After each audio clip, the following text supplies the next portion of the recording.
Good evening to all of you, and thank you for turning out in such big numbers for this press conference. Of course, I think we are suddenly MeitY is in a lot of demand, and people want to speak to people in MeitY. But for a change, I think this is going to be for a completely different purpose, and this is to brief you on the SEMICON India event 2025, and we are expecting this event is almost twice as large or more than twice as large as the first SEMICON event, which was held in September last year. And this time around, we are expecting that there would be delegates from 33 countries, about 50 plus CXOs who will attend. There are expected to be about 350 exhibitors. 350 exhibitors have already booked their halls, and in fact, all the halls in the Yashobhumi exhibition hall have been booked for this purpose. Everything that the full capacity of, they have about 1,100 booths in that huge exhibition hall 1, all of which are filled. And I understand from the organizers that they had to actually turn away possible exhibitors because space was overbooked. These booths, these 1,100 odd booths, will be used by about 350 exhibitors. Just to give you a comparison, 350 last year, the number was less than 200. So in that sense, it's almost a doubling of the number of exhibitors. In addition, last year we did not have any country pavilions. This year we are going to have 4 country pavilions. And last year again, we didn't have any country roundtables, and this year there are going to be 6 specific country roundtables which are to be held. And last year again, we had about 6 states participating, and this year we have 9 states which are participating in the event. So from that context, if you see, this reflects the growing confidence in India as a destination for manufacture in the semiconductor space, and we will be seeing a substantial uh, uh, uh, uh, amount of enthusiasm which is being displayed by uh, members of the semiconductor industry from across the world, many companies, academic institutions, research institutions, all of who are expected to be at this event.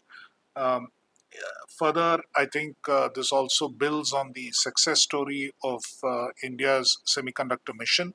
As you're well aware, 10 projects have been cleared and are at various stages of implementation.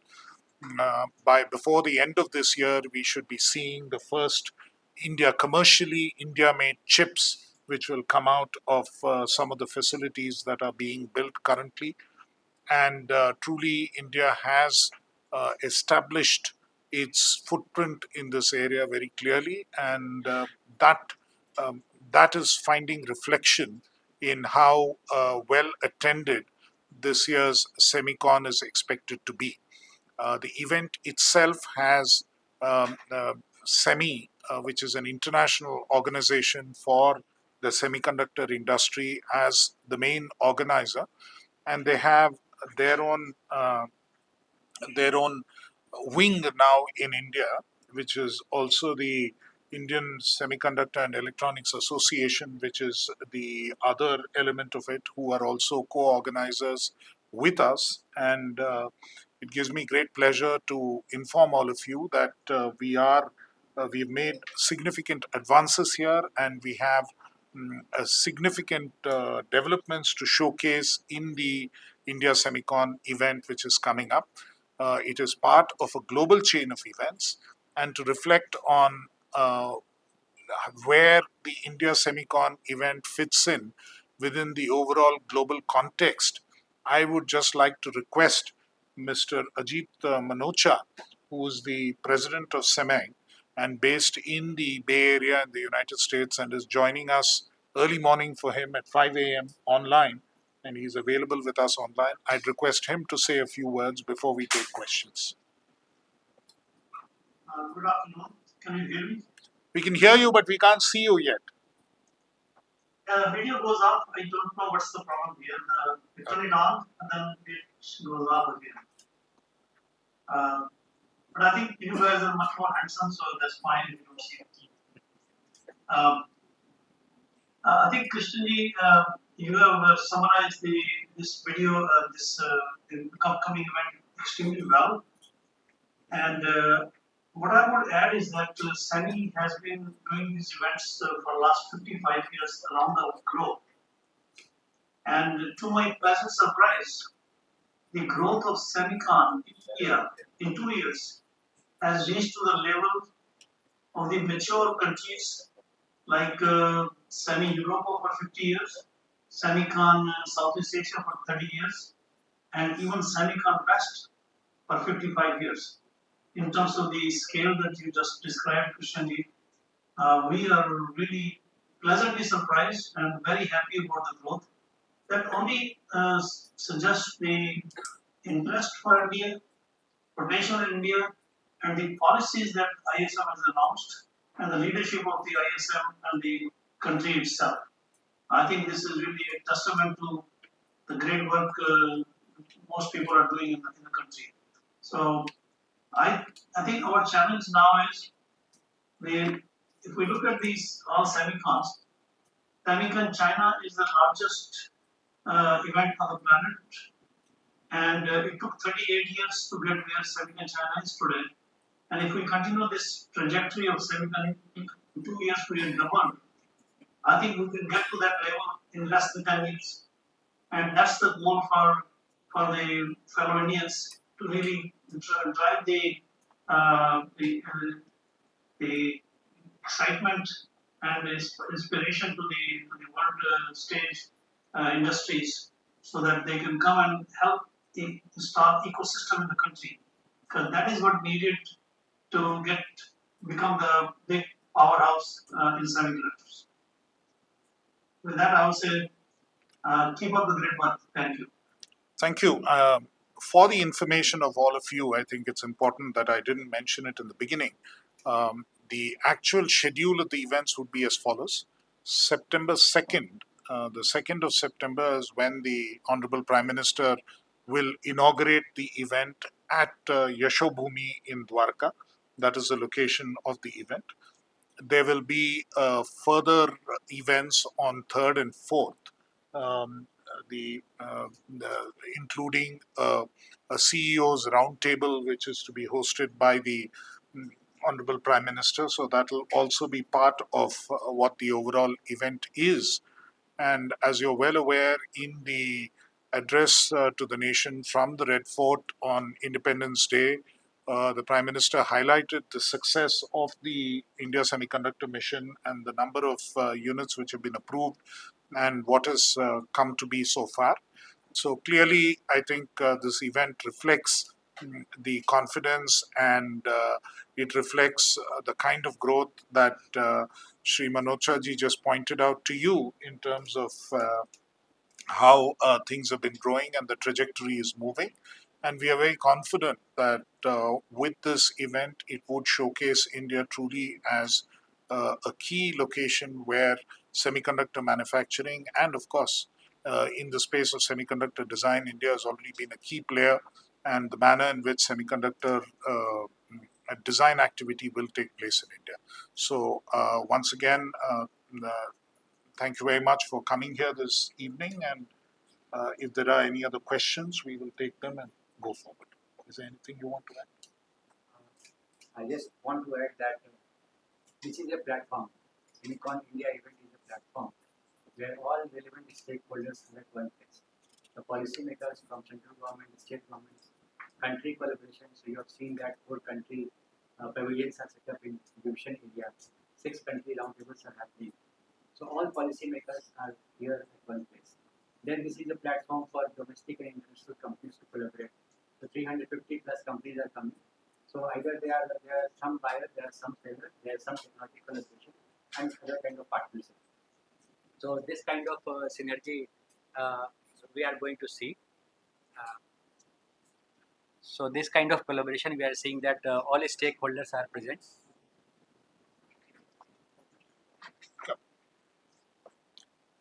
So we can clearly see that this is a platform where all policymakers are here, central government, state government, country MOUs and collaborations were there.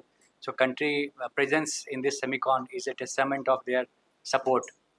Apart from that, we have design startups company, EDA tool provider companies, then EMS players, manufacturing companies, approved applicants from SEMICON India program, and then many ecosystem players who are keen to supply ecosystem items like chemical, gases, materials, equipment support. All these players are available in one at one platform. So this we see as a perfect collaboration platform where there is a space for everybody. And this year we have a workforce development program also, where students will be mentored by experts. Semiconductor industry experts will be there to mentor them, to give them training also on fabrication, packaging, and design. Apart from that, a lot of career options will be explained to them about this industry. So all these new items, first time this is happening in Semicon, we will see. And I'm happy to say that today the ISA representative, India Electronic Semiconductor representative, Mr. Ashok Chandak is also available with us. So he is representing the global industry, which is actually doing Semicon in 8 other different countries, including India. So this kind of collaboration we can see. So now you can ask questions, and sir is there to answer.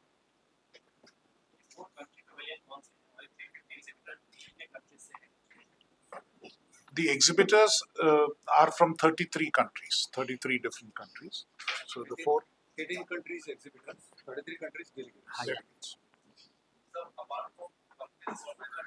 No, which are the 4 country Singapore, Malaysia, Japan, South Korea.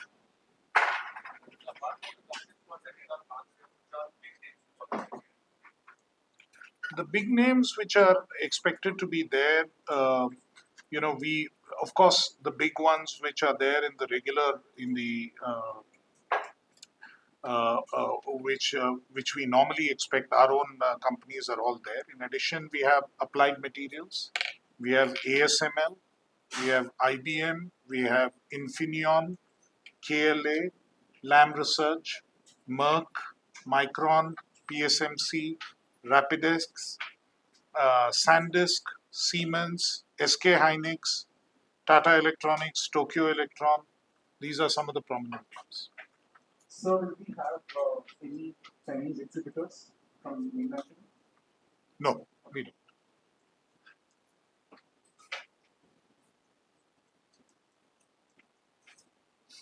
So are you expecting to, some come from Bloomberg News, are you expecting any multi-million or billion-dollar deals through this conference? Eventually, the idea is to get business and more companies to sell. See, I think, this is not an event typically which is organized saying there'll be MOUs or investment commitments made. I think this is more in the nature of an event where, amongst businesses, they may do that. I mean, they may be, different companies may enter into agreements, may use the occasion to showcase, because there are a number of fora in which that can be showcased. But as a government, we are not expecting to sign specific agreements with specific companies saying that this is what is going to happen.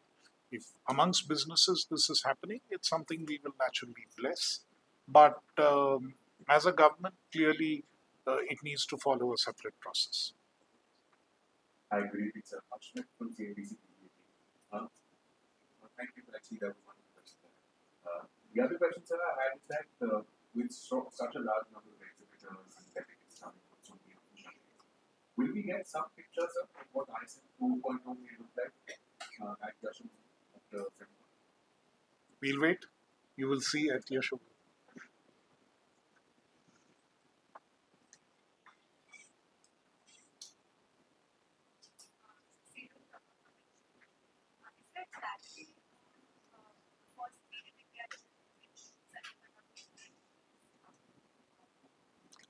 Let's assume they are in a race right now, and you will.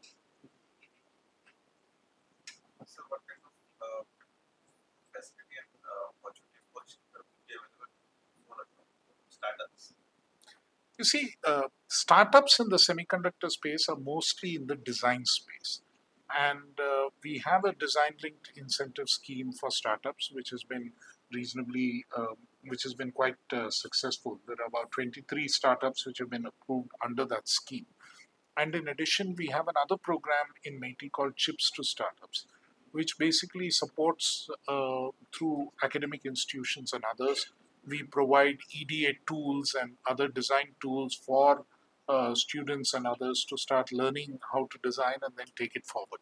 So currently about 280 academic institutions are using those tools and 72 startups are also using those tools. Now we are in the process of trying to see how the design linked incentive scheme can be revamped in order to make it more attractive, in order to enable a broader cross section of companies to actually take advantage of it, and also to ensure that more risk capital is available. We are working with the recently announced RDI, the Research Development Initiative under the Department of Science and Technology, which was cleared. Within the ambit of that, to make sure what kind of risk capital can be made available for these companies so that they can graduate and grow bigger. So, all of these are areas that we are seriously looking at. Of course, an important element which has to be ensured is that the intellectual property remains Indian, because one of the challenges we are currently grappling with is about 20% of the semiconductor design workforce, human resources, are India based. But there are very few companies which stay Indian or where the IP stays with an Indian company. So I think that is an important objective that we'd be aiming towards. So you mentioned I think let's give it. Just be good for financial expense. So just a heads up about safety. So the first SEMICON chip that was announced at the Prime Minister, are we expecting them from the fourth project that were made recently, or are we expecting another project ahead of SEMICON? It will be from one of the four projects that were announced. It will be from a definitely from an ISM supported project, not from outside. Any clarity on which one? Punjab. No, no, but those are all very new projects. Yeah. Sir, you mentioned about taking students from across the country and kind of giving them some support from what kind of opportunities they have. So, on a more cluster kind of way, is there anything the government is working on to promote the geographical clusters in terms of expertise? Because we have Shenzhen that has shaped up to be a You massive. see, I think we have a program called SENSE, I mean, the nanoscience program, under which we have established academic level fabs in Indian Institute of Science and 6 other IITs across the country, including IIT Madras, IIT Delhi, IIT Guwahati, IIT Bombay, and I think IIT Kharagpur, right? So we've established this across the country. Now, these are expected to be centers where other institutes also join. There are a large number of other engineering colleges which use that facility to do their research and move forward. And that has been a very successful program. And periodically, we also hold meetups. It's called the INUP program, Indian Nano Centers Users Program. And we've had successful meetups of the alumni, and many thousands of students and entrepreneurs have got together. So that is a natural cluster which is formed. And now we are trying to see whether we can expand it to more locations. In the sense, IIT Hyderabad has a similar facility, and they want support from MeitY to scale that up and cater to something similar.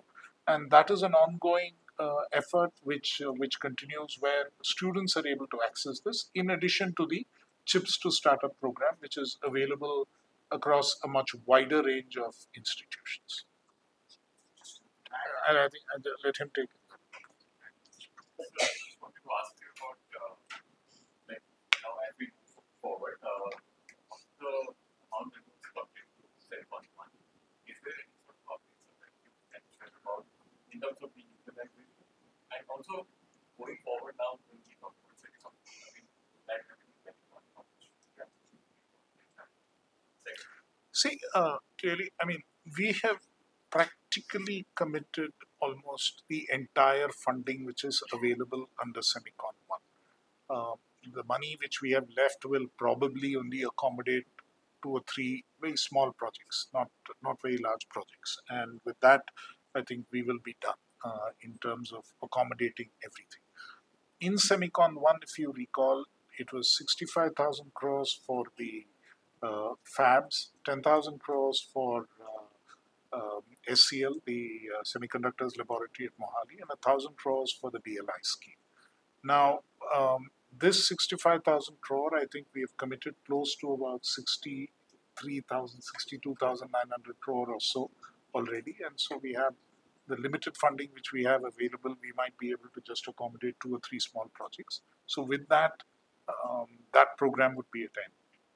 And what is happening with SCL, the bids are coming in, so we'll have clarity as to how much of that money would be available.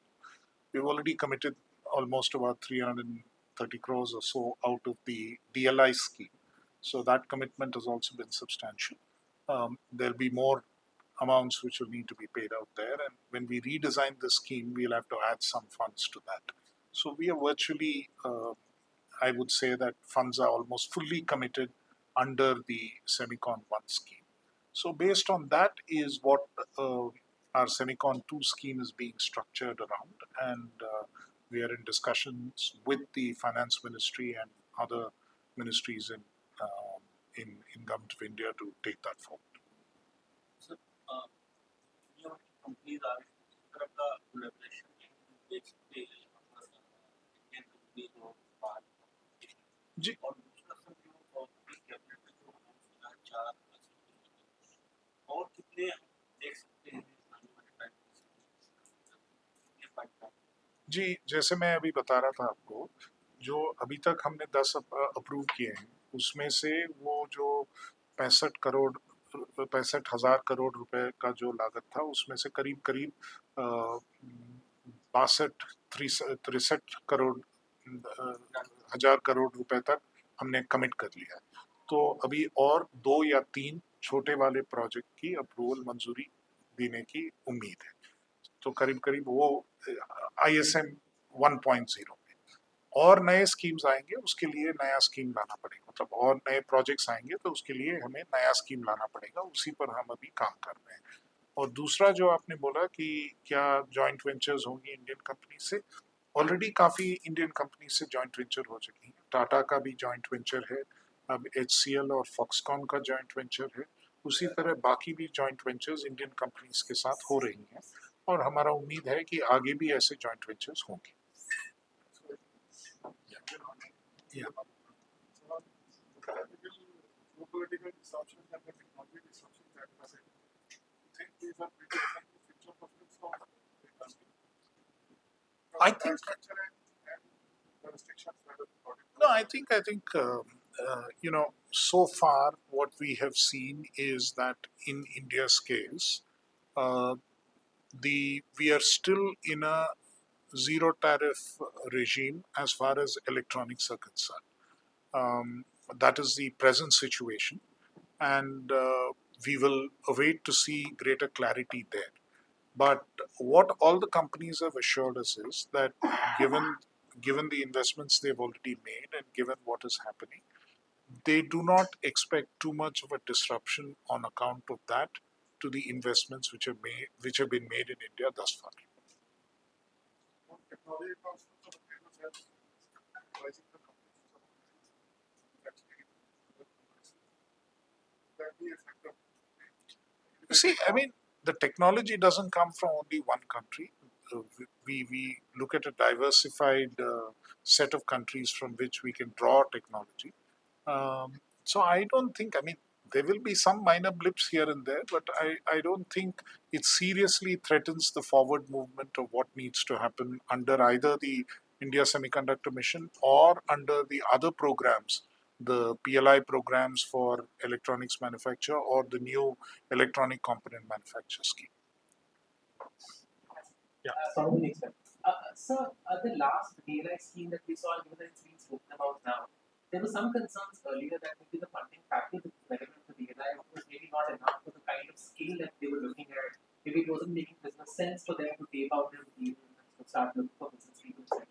Are we looking at kind of increasing the overall financial outlay of that scheme? Like, what have you thought is the design part of it? See, I cannot speak for the various, the specifics of what will finally come out as a design. It's premature to speak about that. But those are concerns we are attempting to address. We are attempting to address two kinds. I mean, as to how quickly the funds can be made available to the companies and how smoothly it can be done for them to sort of move forward. And also beyond a particular stage, the need for risk capital. It can't all be grant. So that those are the two aspects we are looking at currently, and the design should come out in the days to come.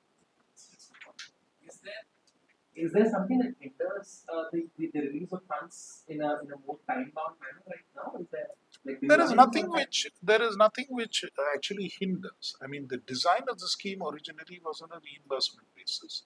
Now they are requiring, many of those are startups and their needs for funds are heavy, so they want some kind of, and the reimbursement is either on an annual basis or a quarterly basis, so which means that all those we have adapted and we are trying to make it on a monthly basis so that they get funds back more quickly. In addition, we can think of possibly grants, because in many cases grants are given. So we can look at mechanisms by which that process is faster so that they don't suffer for want of funding. One more question to SEMICON, what the focus as far as the cutting edge tech we were looking at was at 28 nanometers that were being designed. Can we reach that now? Are we at that stage where we can look at beyond 28 nanometers? You see, I think, look, it all depends. The point here is that as we breach 28 nanometers is one line where the costs go up.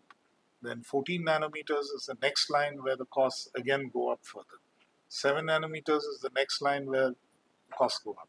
So the point is, it's a question of affordability, and it's a question of what the market, the legacy chips all have a market still, and there are many areas where even 180 nanometers has a market. So we'll have to look at the market, find the sweet spot, and I think this is not a vanity race in the sense of, are we at the absolute cutting edge of what needs to be done? I think as people who are starting in the semiconductor industry, it is better and safer for the country to put its bets on slightly more mature technology, make sure that we have a solid base on which to move, and then organically go towards the lower or the uh, uh, those portions of the industry which are more challenging technology.